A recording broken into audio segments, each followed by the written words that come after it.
Magandang araw mga kabaksing.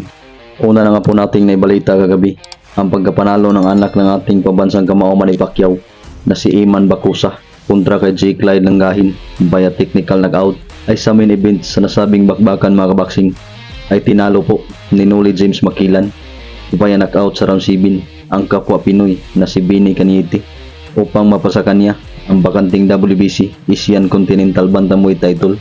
Umabante na si Makilan sa kartadang 9 wins, 6 knockout at may isang talo mga kabaksing, habang si Caniete ay bumagsak sa 10 wins, 7 knockout at may 2 talo.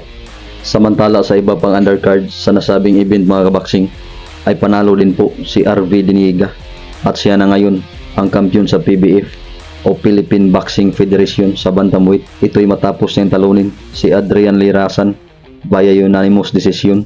Umabante na ngayon si Diniega sa kartadang 10 wins, 6 knockout at may isang talo mga kabaksing, habang bumagsak sa 13-6, 6 losses si Lirasan. Samantala panalo din si Jemil Magramo mga kabaksing kontra kay Denmark Quevedo via unanimous decision. Samantala sa ibang balita mga kabaksing ay nakatanggap nga po ng award ang ating angas ng Pinas na si Cuadro Alas Jandrel Casimero sa ginanap na First Pacquiao Elordi Awards sa Okada, Manila kagabi. Pero dahil wala si Casimero sa nasabing awarding mga kabaksing ay tinanggap nga po ito ng kanyang former handler na si Sean Gibbons.